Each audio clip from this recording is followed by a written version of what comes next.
Rich Enough. The Tale of the Times. Author. Hannah Farnham Sawyer Lee. 1837. You are listening on Audio Library YouTube channel. Enjoy the audio. Chapter 1. Welcome, said Mr. Draper, the rich merchant, to his brother, who entered his counting room one fine spring morning.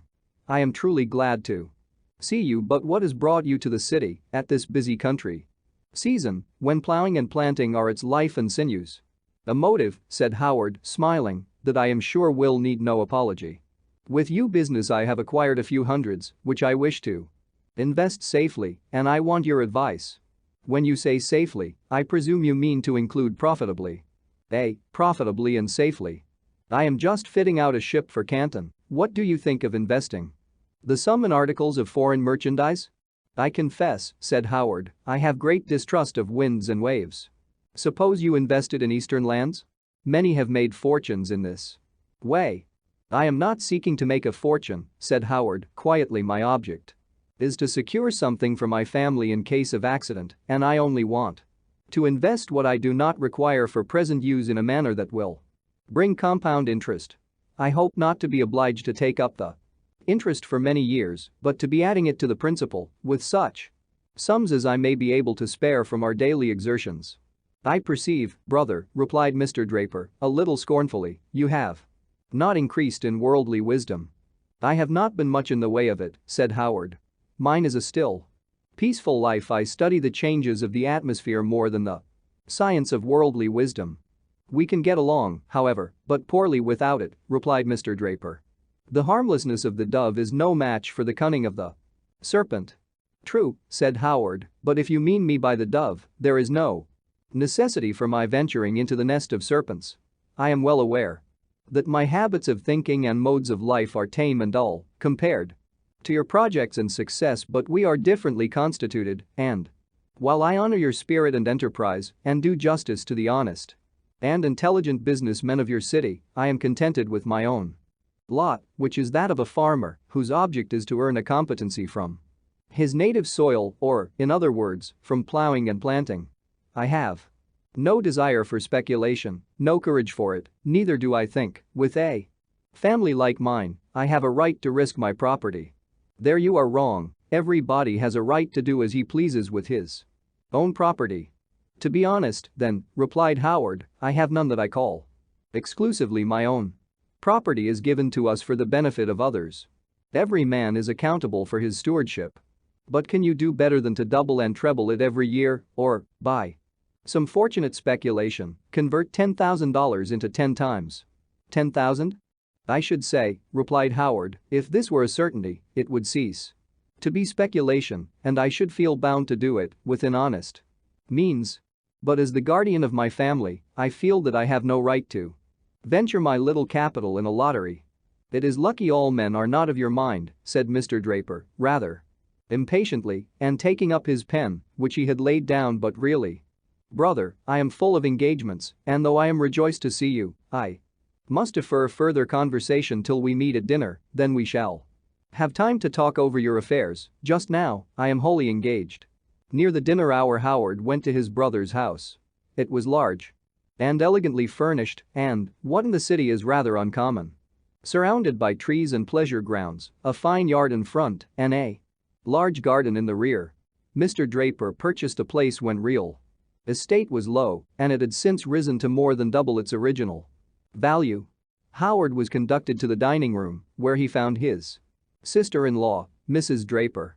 They met with much cordiality, but he perceived that she was thinner and paler than when they last met.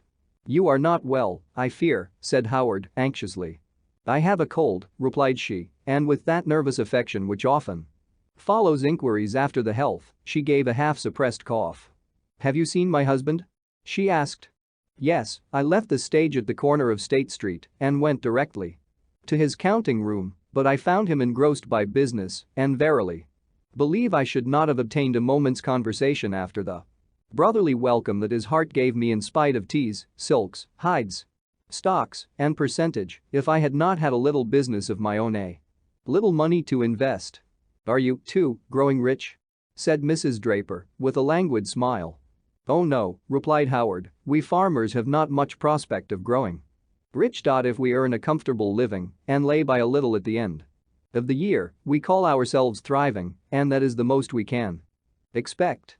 You have advantages, said Mrs. Draper, that do not belong to those who are striving to grow rich. You have wealth that money seldom can buy. Time. We have our seasons of leisure, returned Howard, and yet, I assure you, we have employment enough to prize those periods. You would be surprised to find how much constant occupation every season demands. Spring is the great storehouse of our wealth, but we must toil to open its treasures. They are hid in the bowels of the earth. You remind me, said Mrs. Draper, of the story of the farmer who had 2 sons. To one he left a large sum of gold, to the other his farm, informing him he would find an equivalent portion hid in the earth. The one invested his money in merchandise and made haste to grow rich. The other dug every year with renewed hope of finding the gold and continued planting and sowing as his father had done before him. At the end of 15 years, they met on the same spot, the one a bankrupt, the other a thriving farmer. I suppose, added she, I need not put the moral to the end of my tale. In imitation of Aesop's fables, you will find it out. It is so applicable, said Howard, to our present conversation that I almost think it is an impromptu for my benefit. Not for yours, said she, you do not want it. But now tell me a little about your fanning seasons. Spring, I understand, must be a very busy one, but when you have plowed and planted, what have you to do but sit down and wait? My dear sister, said Howard, you, who know so much better than I do how to carry out your comparisons, can well understand that there is no time given us for idleness. While we wait the result of one part of our labors, we have other works to accomplish. Springtime and harvest follow each other rapidly. We have to prepare our barns and granaries. Our mowing season is always one of our busiest. We have our anxieties. Too, we watch the clouds as they pass over us, and our spirits depend much on sunshine and rain, for an unexpected shower may destroy all our labors. When the grass is cut, we must make it into hay, and, when it is properly prepared, store it in the barns. After haying time, there are usually roads, fences, and stone walls to repair, apples to gather in, and butter to pack down. Though autumn has come, and the harvest is gathered in, you must not suppose our plowing is over. We turn up the ground and leave it rough as a preparation for the spring. A good farmer never allows the winter to take him by surprise. The cellars are to be banked up, the barns to be tightened, the cattle looked to, the apples carefully barreled, and the produce sent to market. We have long evenings for assorting our seeds and for fireside enjoyment. Winter is the season for adjusting the accounts of the past year and finding out whether we are thriving farmers. Depend upon it, we have no idle time. How curiously we may follow out the cultivation of the earth with the striking analogy it bears to the human mind, said Mrs. Draper, in sowing the seeds, in carefully plucking up the weeds without disturbing what ought to be preserved, in doing all we can by our own labors, and trusting to heaven for a blessing on our endeavors. A reflecting farmer must be a wise man. I am afraid, said Howard, there are not many wise men amongst us. According to your estimation. In all employments we find hurry and engrossment. We do not stop to reason and meditate. Many good agricultural men are as destitute of moral reflection as the soil they cultivate. At least, said Mrs. Draper, they have not the same temptation to become absorbed by business as merchants. I believe we shall find human nature much the same in all situations. Said Howard. There is one great advantage, however, in farming, that is, its comparative security. We are satisfied with moderate gains. We have none of those tremendous anxieties that come with sudden failures. The fall of stocks and obstructed currency. And this is everything, said Mrs. Draper, with enthusiasm. Nobody knows better than I do how a noble and cultivated mind may be subjugated by the feverish pursuit of wealth, how little time can be spared to the tranquil pleasures of domestic life, to the home of early affection. She stopped and seemed embarrassed. Howard's color rose high. There was a pause.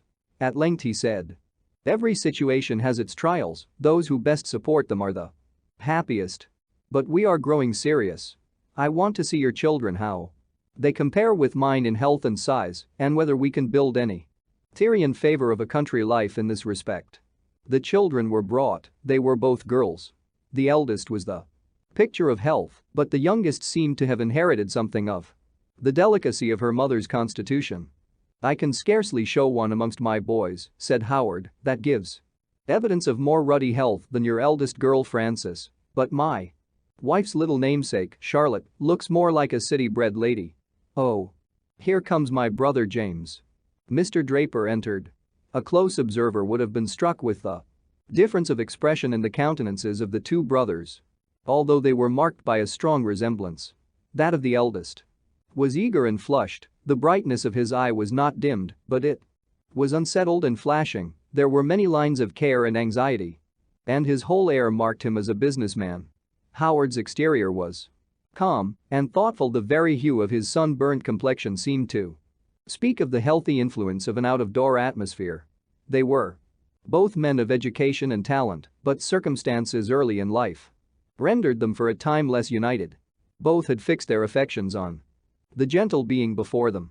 James was the successful suitor.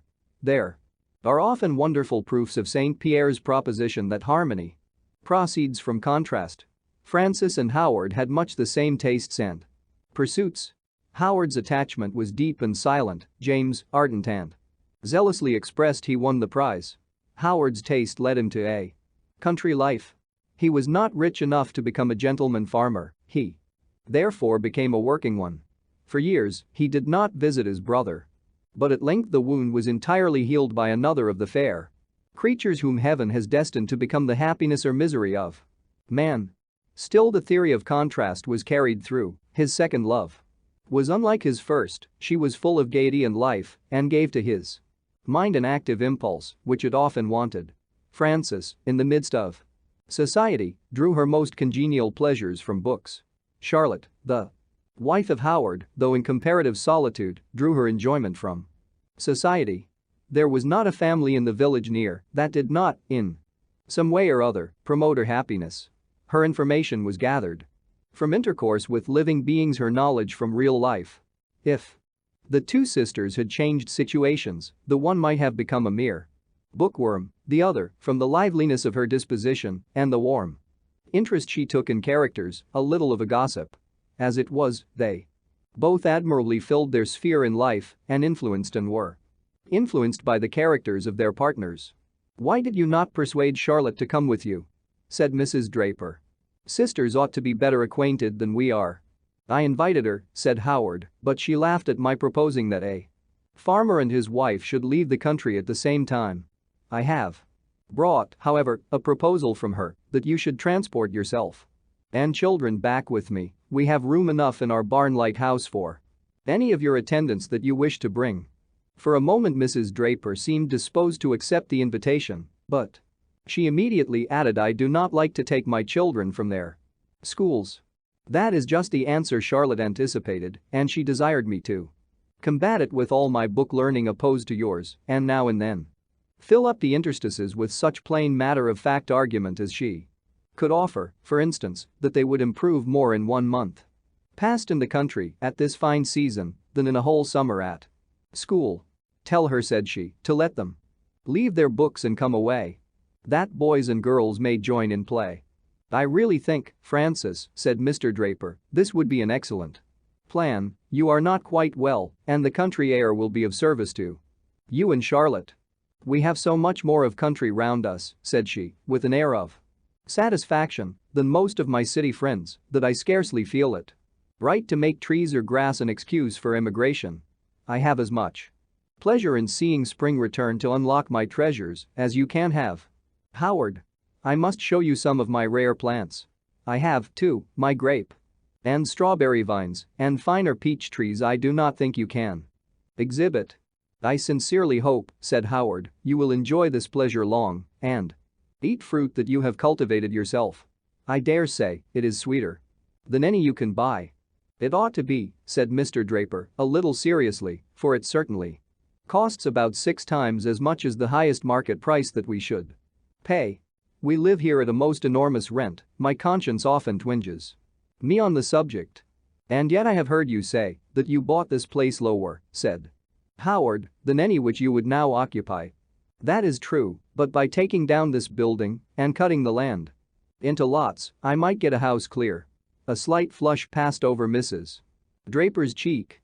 I have had applications, continued Mr. Draper, for the whole estate as it stands, but really, it is such a source of pleasure to my wife to have her garden and her shrubbery that I have not listened to them. Thank you, said Mrs. Draper. I am doubtful, however, whether I am doing right to let so much property remain idle and useless. Not useless, brother, said Howard, if it gives so much enjoyment to your family. What can you do with money but purchase happiness in some form or other? The benevolent purchase it by relieving the wants of others and are blessed in blessing, nor can I see why money may not as wisely be expended in the purchase of a fine house and garden as by investing it in stocks or ships and cargoes. Simply because the one is dead property and brings no interest, the other is constantly accumulating. Is there no such thing as being rich enough? Said Howard. Are we to be always striving to acquire and never sitting quietly down to enjoy? No one can look forward to that time more earnestly than I do, said Mr. Draper. Every wise man will fix upon a certain sum that his reason and experience tell him will be sufficient for his expenditures, and then he ought to retire from business and hazard no more. Now, Howard, as I must hurry through dinner, we may as well improve our time. I promised to aid you in the disposition of your surplus money. As you have a dread of adventure and do not like to run any risk, I will take it myself and give you compound interest. Howard expressed his thanks. You owe me none, it will be a matter of convenience to me to have the use of this additional money. I only feel some compunction in deriving that profit from it which you might yourself reap. However, as I take the risk and you take none, it is according to your own plan, and now I must be off. I have already overrun my time," said he, looking at his watch. "If possible, I shall be at home early. But it is a busy season, 2 East India cargoes have just arrived and several consignments of cotton from the south, all are pressing upon us." "My brother," said Howard as he disappeared, "is the same active, enterprising man he always was. I rejoice to hear, however, that he has set some limits to his desire for wealth. Our desires grow proportionably to our increase of wealth, I believe," said Mrs. Draper. "When we began life, your brother said, if he was ever worth $100,000, he would retire from business. He now allows himself to be worth much more than that amount, and yet you perceive our homestead becomes too valuable for our own use because it can be converted to money.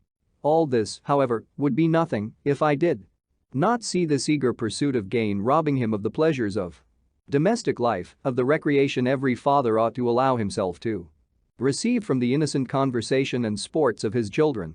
He cannot spare time for travel to become acquainted with the beautiful views of our own country. To you, who knew him, as I did, full of high and noble perceptions, this is a melancholy change."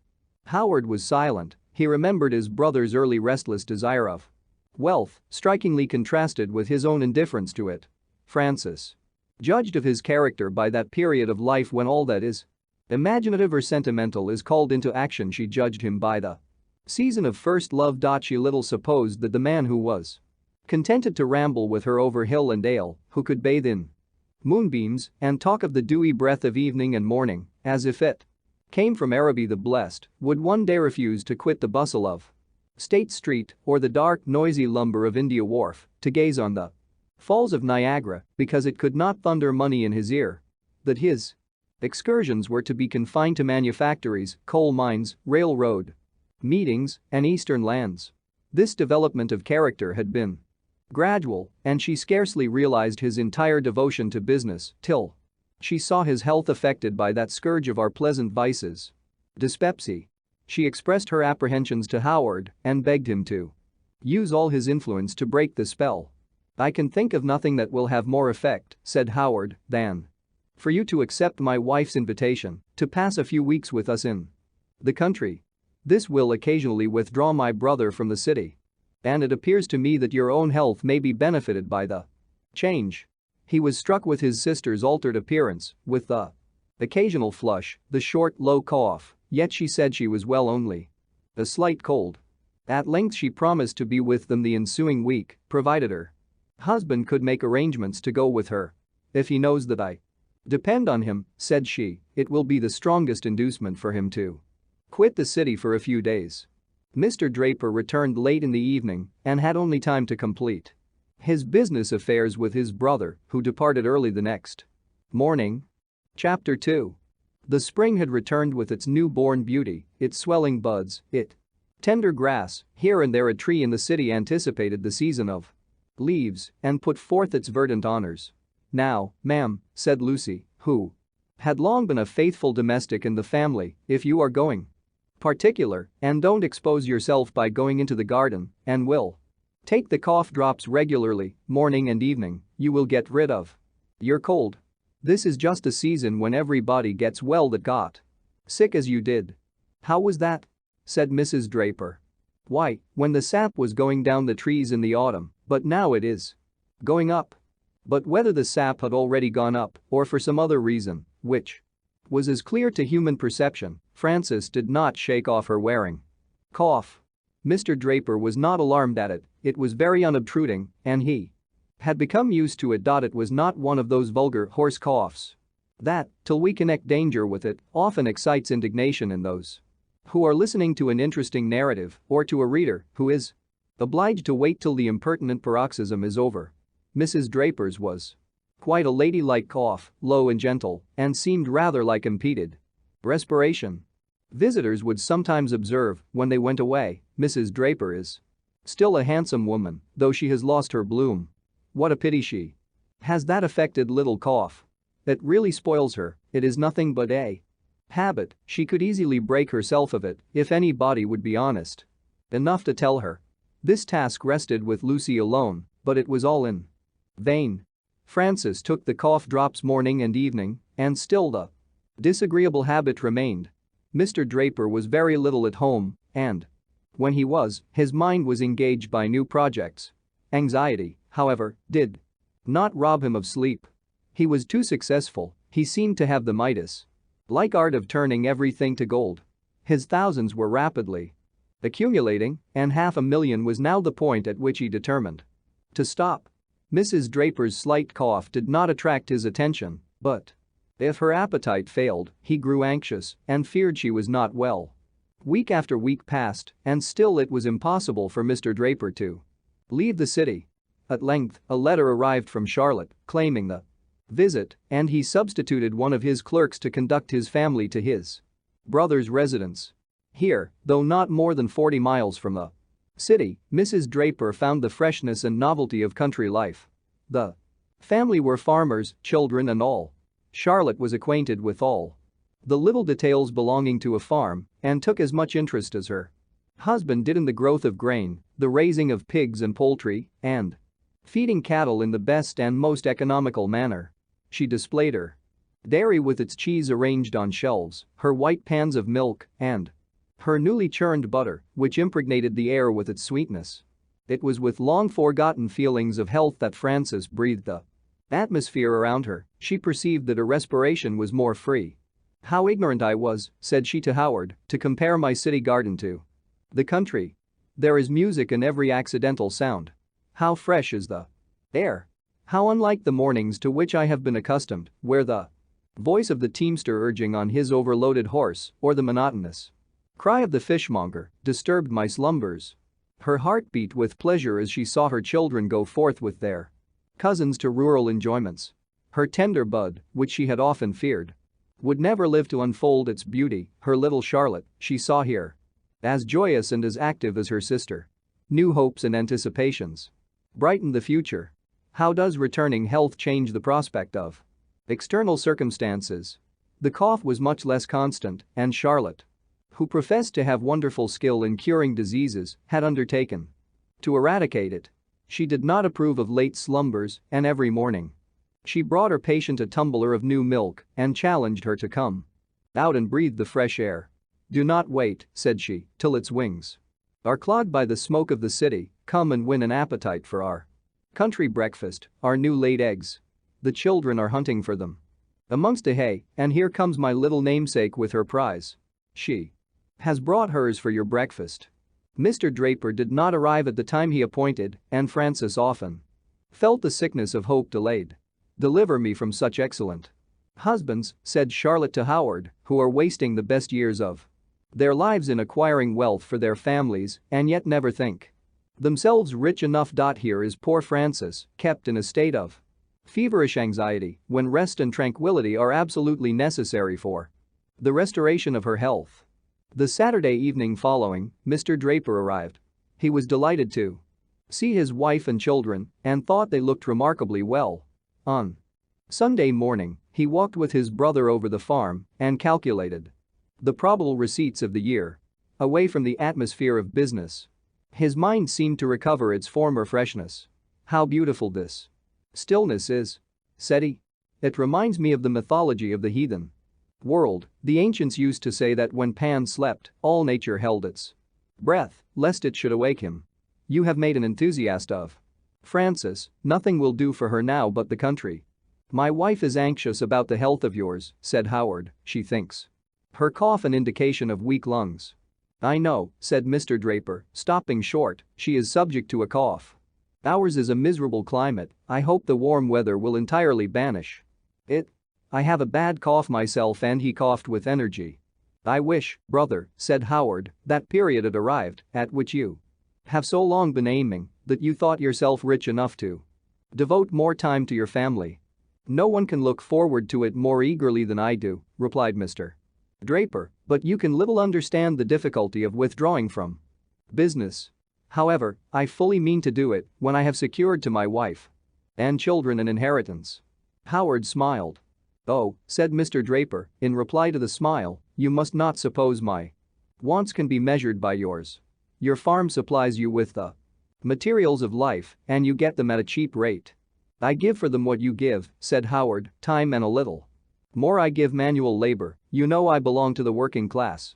In this money-making day, men despise small gains, and yet my own experience tells me they are sufficient for happiness. Great wealth can add but little to our enjoyments. Domestic happiness, you will allow, is cheaply bought as far as money is concerned, and riches cannot add a great deal to our corporeal enjoyment. The pleasures of sense are wisely limited to narrow boundaries. The epicure has no prolonged gratification in eating. Though he may wish for the throat of the crane, he cannot obtain it. Neither does he enjoy his expensive delicacies more than the day laborer does his simple fare. Of all the sources of happiness in this world, overgrown wealth has the least that is real, and from my own observation, I should think it the most unproductive source of satisfaction to the possessor. I have heard of many very wealthy men that have tormented themselves with the fear of coming to actual want, but I never heard of one man in moderate circumstances that was afflicted with this monomania. You talk like a philosopher, said Mr. Draper, laughing, who means to live all his life in his tub. However, I assure you that I do not intend always to pursue this course of hurry and business in a very short time. I expect to agree with you that I am rich enough now. My only desire is to hasten that period, that I may devote myself to my family. Is it possible, said Howard, that this incessant toil is to purchase a blessing which is already within your grasp? At least I hope you mean to devote yourself to your family now, for a few days. I regret to say, said Mr. Draper, that I must be off early tomorrow morning. But I am thinking, as my wife and children enjoy the country so much, that it is an object for me to purchase a snug little place where they may pass the summer. Do you know of any such near you? Clyde Farm is up for sale, replied Howard. I should like to ride over and see it, said Mr. Draper, musing. Not this morning, said Howard. This afternoon, then, will do as well. No, said Howard, this is the only uninterrupted day I have with my family, and it is our regular habit to attend public worship. Tomorrow morning we will ride over as early as you please, but today I hope you will accept as a day of rest from business. Mr. Draper had thought it quite impossible to give a part of the next morning to his family, but he always found time for business. Accordingly, when the morning arrived, they rode over to Clyde Farm. I remember that farm perfectly well, said Mr. Draper. It was my favorite resort when I was a boy. I remember those times too, replied Howard, when I used to lie stretched at full length by the side of the waterfall, getting my amas, and only now and then roused by the distant sound of your gun, which put all the little birds to flight. Has it still that fine run of water? Asked Mr. Draper. Precisely the same, replied Howard, this very stream that flows through my pasture and sparkles in the morning sun comes from old Clyde. Look this way and see what a leap it takes over those rocks. Clyde Farm was just such a spot as a romantic, visionary mind might choose for its vagaries, such a spot as an elevated, contemplative one might select for its aspirations after higher hopes, which seldom come in the tumult of life. Mr. Draper felt at once that the place was congenial to the taste and habits of his wife. It awoke in his own mind the recollection of his boyish days, and from these he naturally reverted to the days of courtship when he talked of scenery and prospect as eloquently as Francis. With a light step he followed his brother along the stream that came leaping and bounding from the hills till they arrived at the still little lake whence it took its course. The mists of the morning had dispersed and the blue sky and white clouds were reflected from its glassy surface, while on its borders the deep, dark foliage of the woods lay inverted. Both of the brothers stood silent. When they reached the edge of the water, both were impressed with the beauty of the scene. How delighted Frances would be with this spot, said Howard.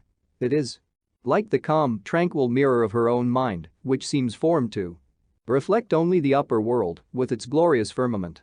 I think we have before us two excellent prototypes of our wives. While the clear, peaceful lake represents yours, this happy, joyous, busy little stream may be likened to my Charlotte, who goes on her way rejoicing and diffusing life and animation wherever she bends her course. I wish Frances had a little more of her gaiety, said Mr. Draper. Depend upon it, said Howard, they will operate favorably on each other. I perceive already a mingling of character. I will venture to predict Charlotte will have a boat with its gay streamers winding the shore before long and persuade her sister to become the lady of the lake. The matter was soon decided. The sisters visited the place and were enchanted with it, and Howard was authorized by his brother to make the purchase. The house had been built many years. It was irregular in its form and certainly belonged to no particular order of architecture. There was a large dining room and doors that opened upon the green and plenty of small rooms. In short, it was just such a house as Frances fancied. It was picturesque and looked, she said, as if it had grown and shot out here and there like the old oaks around it. Charlotte begged that on herself might devolve the care of furnishing it. I know better than you, said she, what will save trouble? Banish brass and mahogany, admit nothing that requires daily labor to make it fine and showy. I do not despair of setting you up a dairy and teaching you to churn your own butter. She truly loved and honored her sister-in-law and trembled for her life, which she was persuaded she held by a frail tenure. She was eager to prevent her returning to the city during the warm season and readily undertook to go herself and make all necessary arrangements. Frances furnished her with a list and left much discretionary power to her agent. In the course of a few days she returned. We must be at Clyde Farm tomorrow, said she, to receive the goods and chattels of which I am only the precursor. Your husband enters warmly into the furnishing of your country residence, and therefore we must let him have a voice in it. His taste is not so simple as ours, so we must admit some of the finery of the townhouse. Pier and chimney glasses are to be sent from it. I did not make much opposition to this, for they will not only reflect our rustic figures within, but the trees and grass without. How I long to have haying time come. You must ride from the fields with your children, as I do, on a load of hay, when the work of the day is over, and look down upon all the world. Oh, Frances, added she, if we could only persuade your husband to turn farmer, our victory would be complete. It will never be, said Frances. I don't know that, replied Charlotte. He seemed to set very little value on the city residence and would fain have stripped his elegant rooms to dignify your rustic retreat, but I would not consent to the migration of a particle of gilding or damask, but told him he might send the marble slabs with the mirrors, and I speak for one of the slabs for the dairy. But I have been more thoughtful for you than you have for yourself. Look at this list of books that I have ordered. Frances was surprised. She had never seen Charlotte with a book in her hand, and she candidly expressed her astonishment that, amidst all her hurry, she had remembered books. "Where do you think I acquired all my knowledge," said Charlotte, "if I never open a book? But you are half right, I certainly do not patronize bookmaking, and yet all summer I am reading the book of nature. I open it with the first snowdrop and crocus which peeps from under her white robe, and then, when she puts on her green mantle, strewed with the yellow cowslip and the pale primrose, I study the lilies of the field. Depend upon it, there is more wisdom without doors than we can find within, more wisdom there than in books." "I believe it," said Francis, "all nature speaks of the creator of the one great mind which formed this endless variety and can give life to the most insignificant flower that grows by the wayside."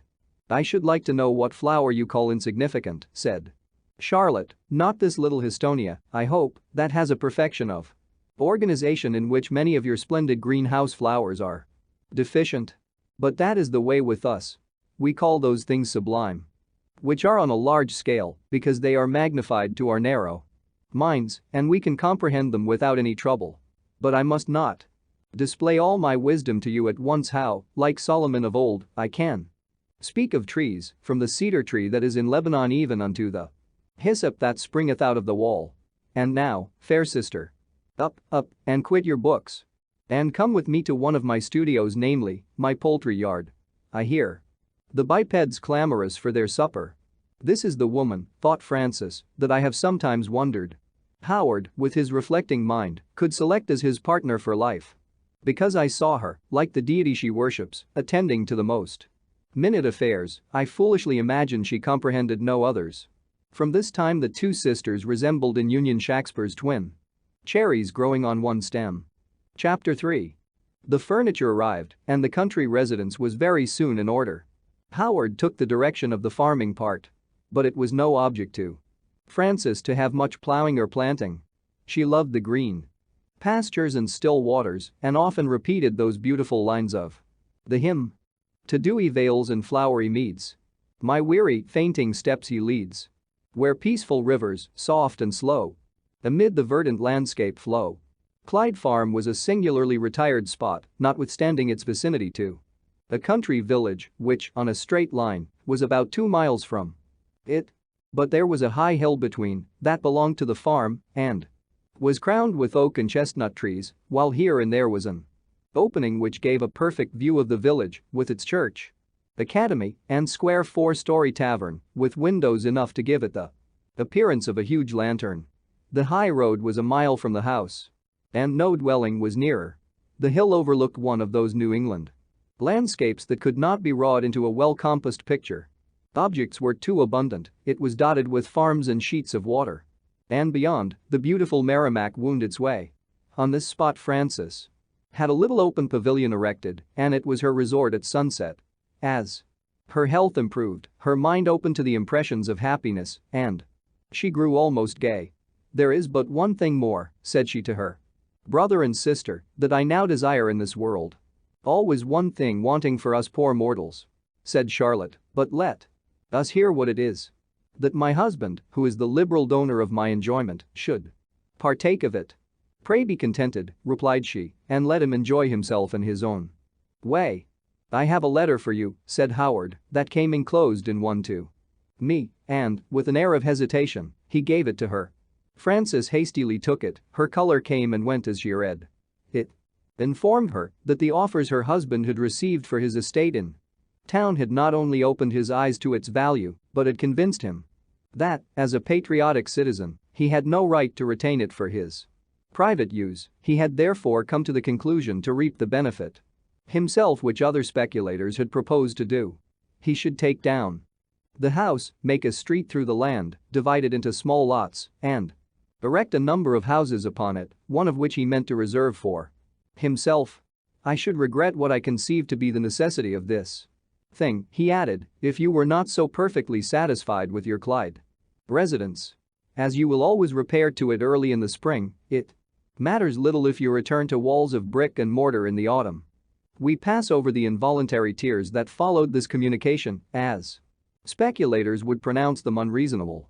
It now became necessary for Frances to visit the city to make arrangements and take a last leave of her pleasant mansion. In justice, it must be said, she thought less of her own deprivation than of the new accession of care and toil that her husband was bringing upon himself. When she returned to Clyde, she had lost by fatigue nearly all the health she had previously gained.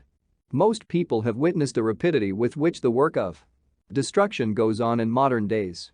In a very short time the splendid mansion was a pile of ruins, a street laid open, and buildings erecting on the spot. Mr. Draper's visits to Clyde had been hitherto confined to the Sabbath and generally terminated with it. But he now wrote to his wife that he intended to pass a month with her. It was a comparative season of leisure, his vessels had sailed, his buildings were going on well, and he should be able to enjoy the quiet of the country. Frances received this intelligence with new-born hope. She felt certain that 1 month, passed amidst the tranquil pleasures of the country, would regenerate his early tastes. She talked eloquently of the corrupting atmosphere of the city and was sanguine that now all would go well, that his inordinate engrossment in business would yield to the influences by which he would find himself surrounded. And so it turned out. For a few days, Mr. Draper was as happy as an affectionate husband and father must naturally be, reunited to the objects of his tenderness. He said that he felt uncommonly well, had much less of the dyspepsy than he had experienced for years, followed his little girls to their favorite haunts, and seemed to realize the blessing of leisure. Howard, with his family, passed the third day with them. Towards evening, they all ascended the hill. Mr. Draper was struck with the extensive view and the beauty of his wife's domain, for he scrupulously called it her own. "What a waste of water!" he exclaimed. "What a noble run for mills and manufactories." Poor Frances actually turned pale, but, collecting her spirits, she said, "It is hardly right to call it a waste of water. Liberal, not lavish, is kind nature's hand." In the meantime, Mr. Draper had taken his pencil and on the back of a letter was making lines and dashes. "Look here," said he to Howard. "See how perfectly this natural ledge of rocks may be converted into a dam. It seems precisely made for it. Then, by digging a canal to conduct the water a little to the left, there is a fine site for a cotton manufactory, which, built of granite, would add much to the beauty of the prospect. Just here, where that old tree is thrown across the stream, a bridge may be built in the form of an arch, which also must be of stone. It will make the view altogether perfect."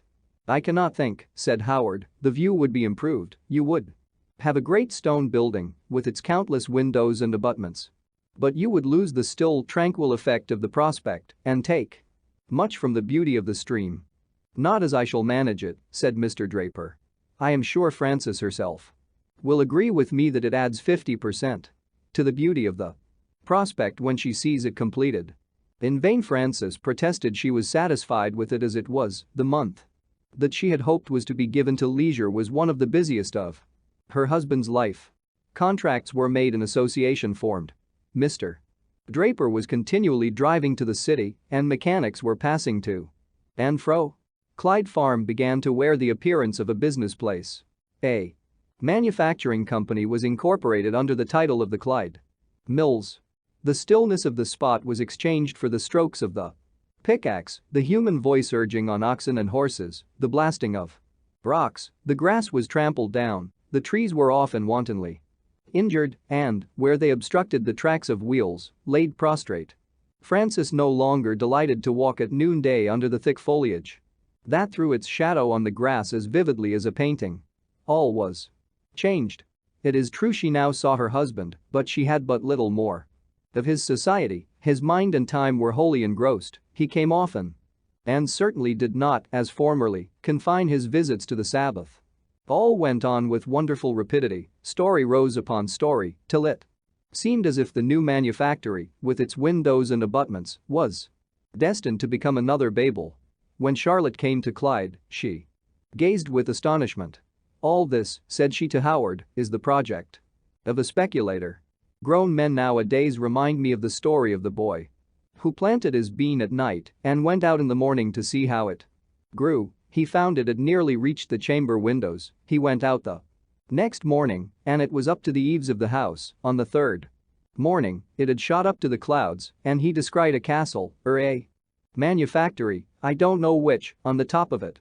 Then it was high time To scale it, so up he went, and when he arrived at the building, he put his foot into it, and then he perceived it was made of vapor, and down came bean, castle, and boy, headlong, in 3 seconds, though it had taken 3 whole days to complete the work.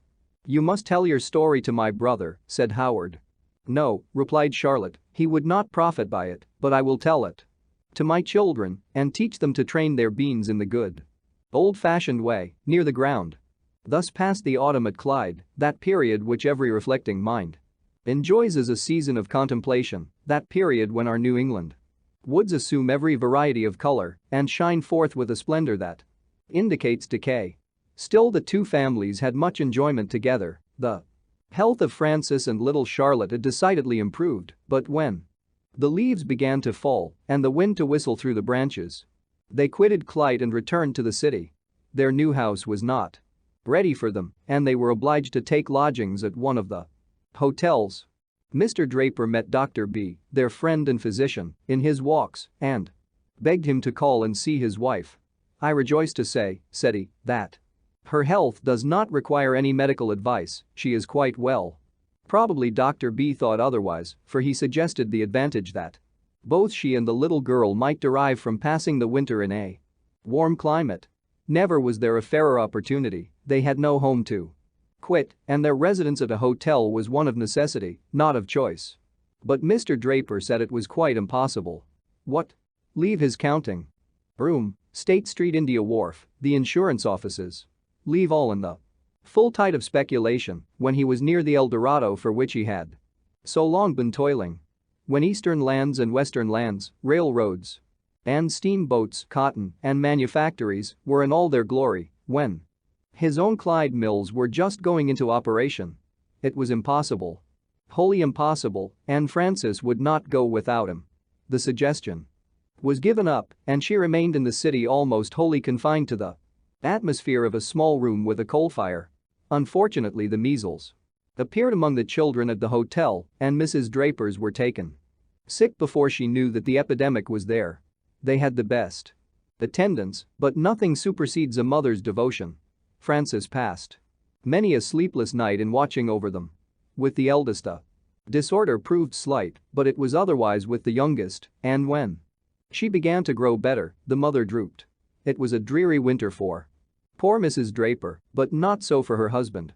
Never had there been a season of such profits, such glorious speculations. Some croakers said it could not last, and some of our gifted statesmen predicted that an overwhelming blow must inevitably come. But all this was nothing to speculators. It certainly would not arrive till after they had made their millions. Spring approached, with its uncertainty of climate. Sometimes the streets were in rivers and the next day frozen in masses. Then came volumes of east wind. Mrs. Draper's cough returned more frequently than ever, and Charlotte looked too frail for earth. The physician informed Mr. Draper that he considered it positively necessary to remove the invalids to a milder climate and mentioned Cuba. Mr. Draper, however, decided that an inland journey would be best and, inconvenient as it was, determined to travel as far as some of the cotton-growing states. After the usual busy preparations, they set off, the wife fully realizing that she was blighting in the bud her husband's projected speculations for a few weeks to come, and feeling that he was making what he considered great sacrifices. Almost all invalids who have traveled on our continent in pursuit of uniformity of climate have been disappointed. At New York they were detained a week by a flight of snow and rain, shut up in dreary rooms. Then came a glimmering of sunshine, and Philadelphia looked bright and serene, but at Baltimore the rain again descended. They were so near Washington, Mr. Draper thought it best to hurry on, with every precaution. For the invalids at Washington, they found the straw mattings had superseded woolen carpets, and the fireplaces were ornamented with green branches. They continued their journey south till they at length arrived at Charleston. Here they found a milder climate and a few days of sunshine.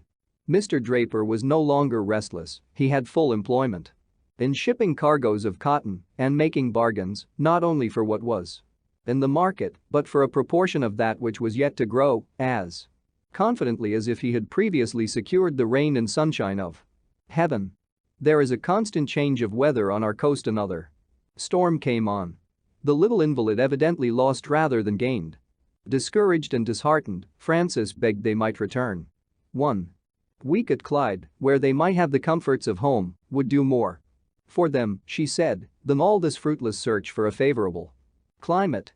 When Mr. Draper had completed his bargains, he was equally desirous to return to the city, and at the end of a tedious journey, over bad roads in some parts of it, railroads in others, and a tremendous blow round Point Judith, the travelers arrived at Boston on one of those raw, piercing, misty days that seemed to have been accumulating fogs for their reception. The physician hastened their departure to Clyde, as it was inland and sheltered from the sea. This removal was made, and then they had nothing to do but to get well. Howard and Charlotte were rejoiced at the reunion, and the feeble little invalid tried to resume her former sports with her cousins. But all would not answer, and when June came on, with its season of roses, she slept at the foot of the mount. It was a retired spot that the mother selected for the remains. And only a temporary one, for they were to be removed to Mount Auburn at the close of autumn. It were well if we could receive the events of Providence in the sublime simplicity with which they come, but the sensitive and tender-hearted often add to their poignancy by useless self-reproach. Frances thought the journey had, perhaps, been the cause of the child's untimely death, and lamented that she had not opposed a measure which she had undertaken solely for its benefit. The death of friends is a calamity that few have not strength enough to bear if they do not exaggerate their sufferings by imagining that something was done or left undone for which they were responsible. To this nervous state of feeling Frances was peculiarly liable from her ill health, and it was many weeks before her excellent powers of mind obtained full exercise. Yet they finally triumphed, and she became first resigned, then cheerful. The sorrow of the father was of a different character and exhausted itself in proportion to its violence. It was followed by new projects and new anticipations. The manufactory had succeeded beyond his most sanguine expectations. A discovery had been made that enabled them to afford their cloth a cent per yard cheaper than any other manufacturing establishment. Bales of cotton poured in upon him from the south, and ships arrived from various parts of the world. How could he find time for grief? Chapter 4. The first visit Frances made to the lake after her return discovered to her that it was sadly changed. It was no longer full to overflowing, but swampy and low. The water was constantly drained off to supply the manufactory and mills which were erected at a distance. Mr. Draper had found out that the little stream could much more than earn its own living, and it was made to work hard. One thing, however, was wanting to complete his Clyde speculations, and that was a railroad. This had now become necessary. Everything afforded the greatest facility for it. Laborers could be procured from the village and farms in the vicinity. Yet how could he reconcile his wife to it? The road must pass through the hill and near the house. He was aware that it would destroy the rural beauty of the place, but what an increase of wealth it would be. What a princely revenue. What a spirit of business and speculation it would spread through the country. Every man would be able not only to make the most of his capital, but to get credit to 10 times its real amount. He considered it a public benefit, and he was imperiously called to accomplish it, and so he stated the matter to his wife with as much tenderness towards her feelings as the case would admit. "I hoped," said she, "that the sum of your public benefits was completed by our sacrifice in the city." "That is not spoken with your usual generous feeling," Frances replied. "He.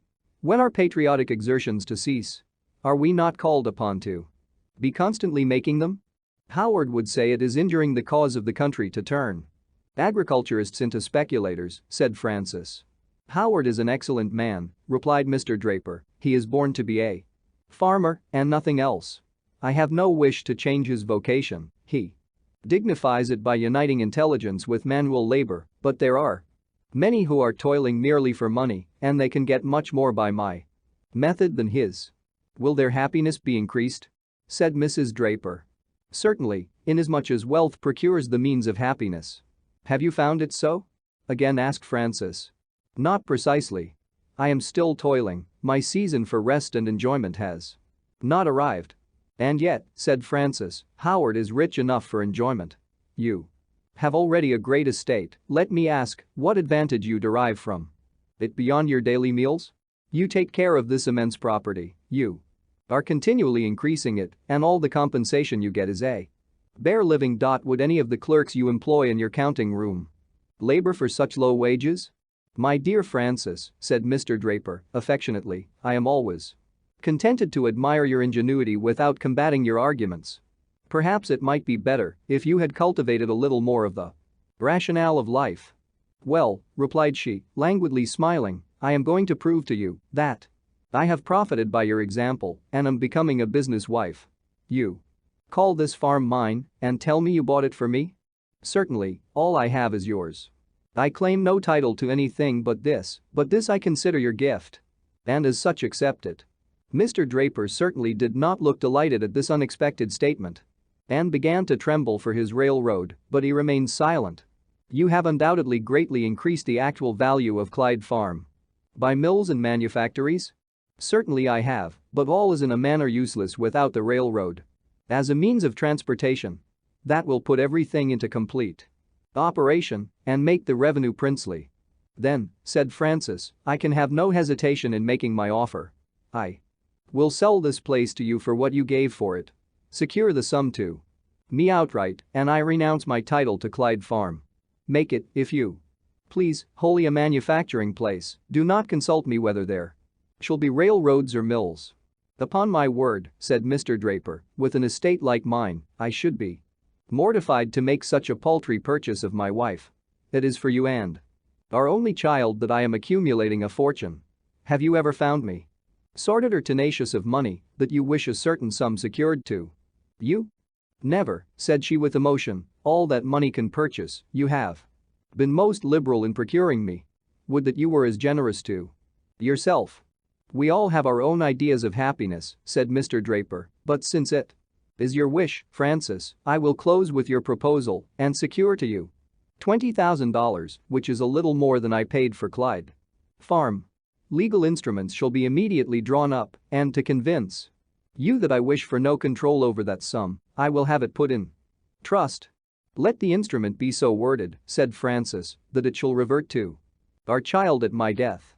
As you please, said Mr. Draper, coldly, it is all the same to me. Chapter V Conclusion. From this time, Clyde Farm became wholly a place of business. No regard was now paid to the beauty of the place. Iron manufactories, nail manufactories and saw mills were projected, and all was hurry and bustle. One more pang, however, remained for Francis. The sequestered nook she had selected, where her little Charlotte's remains were deposited. That spot, so still, so tranquil, so shaded by trees and so sheltered by valleys, so removed apparently from the tumult of business. Over that very spot, it was found necessary for the railroad to pass. Strange as it may seem, the worldly father appeared to feel more deeply this innovation than the mother. Twice he repaired to the spot to give his directions for the removal of the remains, and twice an impetuous burst of sorrow drove him from it. It is only a temporary resting place, even for the body, said Francis. The spirit is not there. She looked calmly on and gave those directions for which the father was unable. Another winter was now advancing, and the house in the city was ready for occupancy. Mrs. Draper made her preparations to return, but they were often interrupted by a pain in her side. The cough had entirely changed its character, it was now deep and hollow. She certainly looked remarkably well, her complexion seemed to have recovered the delicacy and transparency of early youth, and her eyes their lustrous brightness. As for the color of her cheek, her husband sometimes playfully accused her of extracting rouge from her carnations.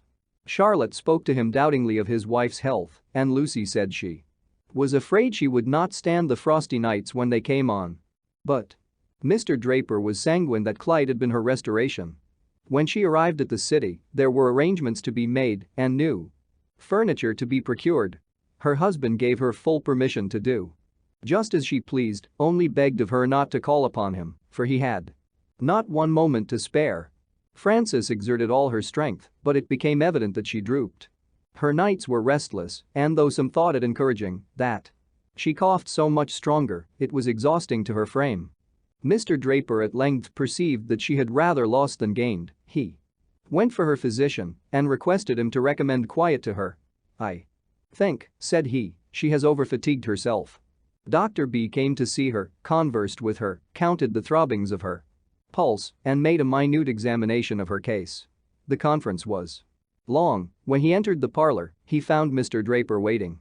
He received him with a smile, but there was no responsive smile on the doctor's face, it was solemn and thoughtful. Mr. Draper grew alarmed. "You do not think my wife very sick, I hope?" said he. "Her cough is troublesome, but you know she has long been subject to it. Indeed, I think it is constitutional, like my own.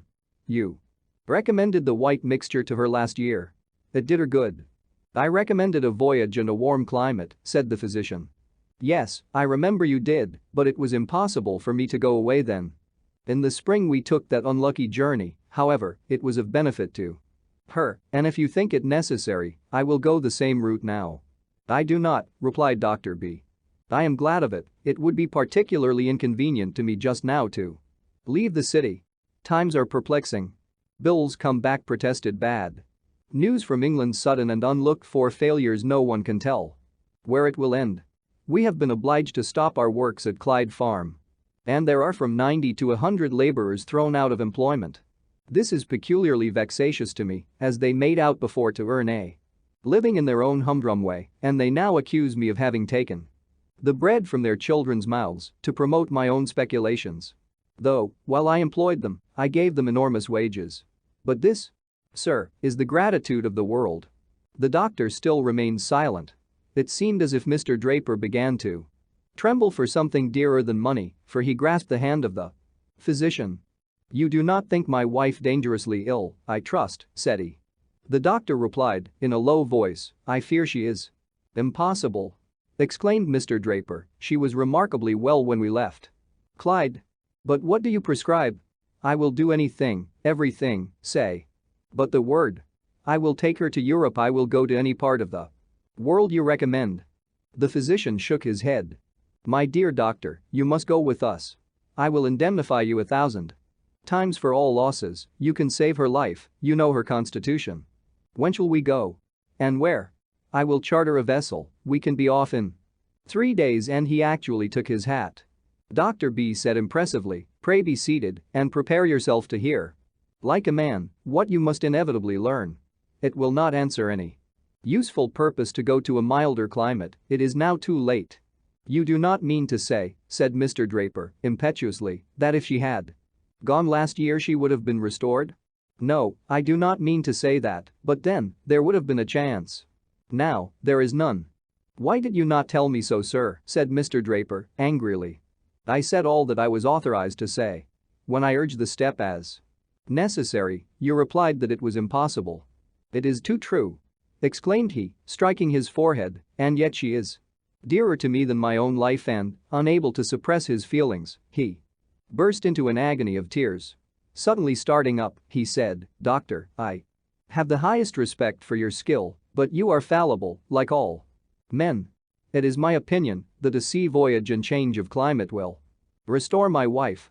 If you will go with us, so much the better, if not, I will seek some other physician to accompany her."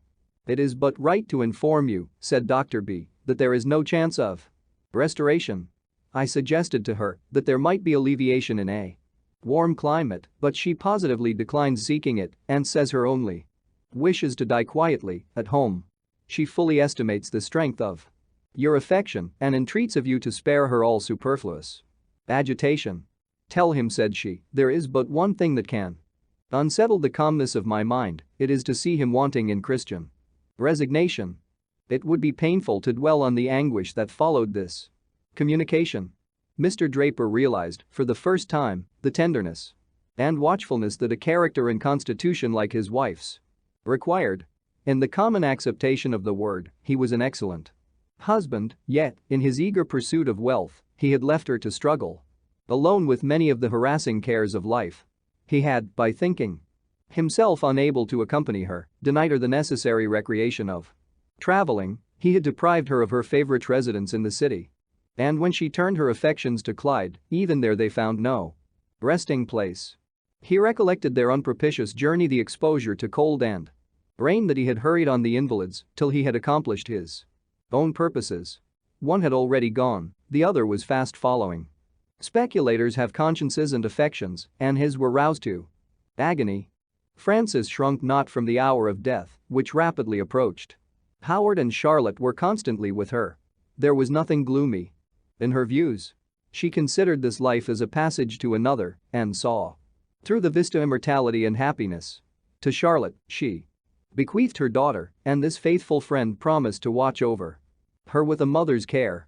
Many and long were her conversations with her husband, not on the subject of her death or arrangements after it should take place, but she was earnest that her serenity, her high hopes, might be transferred to his mind.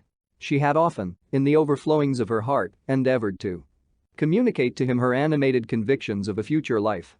Those who live constantly in the present think but little of the future. Mr. Draper usually cut short the conversation with the apparently devout sentiment, "I am quite satisfied on this subject. Whatever is right."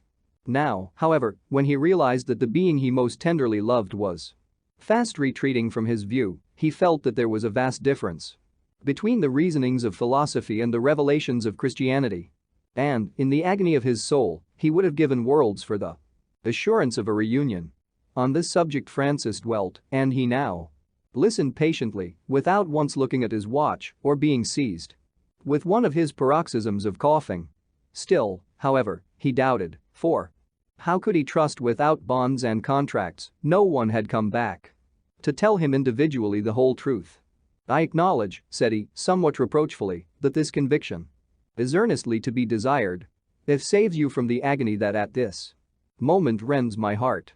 "My dear friend," replied Francis, in a voice interrupted by deep and solemn emotion, "religion is not given us for an opiate to be used at a last extremity, merely to lull the sense of pain. The views I express are not new to me, they have been for many years my daily food, they have supported me through hours of bodily anguish. The human frame does not decay as gradually as mine without repeated warnings. They will conduct me through the dark valley of death when I can no longer lean upon your arm. Their efficacy does not merely consist in soothing the bitterness of parting, they have a health-giving energy that infuses courage and fortitude amidst the disappointments and evils of life. Henceforth," exclaimed Mr. Draper, and at that moment he was sincere, "everything of a worldly nature is indifferent to me. All men," continued Francis, without replying to his exclamation, "are subject to the reverses of life, but particularly men of extensive business connections. They are like the spider in his cobweb dwelling. Touch but one of the 1,000 filaments that compose it, and it vibrates to the center, and often the fabric is destroyed that has been so skillfully woven. There is a divine teaching in religion, which at such times restores equanimity to the mind, gives new aspirations, and proves that all in this life is not lost, and nothing for that to come." New scenes were opening upon Mr. Draper. It became evident that a dark cloud hung over the business atmosphere. Unexpected failures every day took place. Some attributed the thick coming evils to the removal of the deposits, others to interrupted currency, some to overtrading, and some to extravagance. Whatever was the cause, the distress was real. Mr. Draper's cotton became a drug in the market, manufactories stopped or gave no dividends. Eastern lands lost even their nominal value, and Western towns became bankrupt. Ships stood in the harbor, with their sails unbent and masts dismantled. Day laborers looked aghast, not knowing where to earn food for their families. The whirlwind came, it made no distinction of persons. It smote the four corners of the house, and the high-minded and honorable fell indiscriminately with the rest. Well may it be asked, whence came this desolation upon the community? No pestilence visited our land, it was not the plague, it was not the yellow fever or cholera. Health was born on every breeze, the earth yielded her produce, and peace still dwelt among us. Mr. Draper felt as if his mountain stood strong, yet it began to totter. Francis was ignorant of the state of public affairs. Who would intrude the perplexities of the times into a dying chamber? Softly and Gently she sank to rest, her last look of affection beaming upon her husband.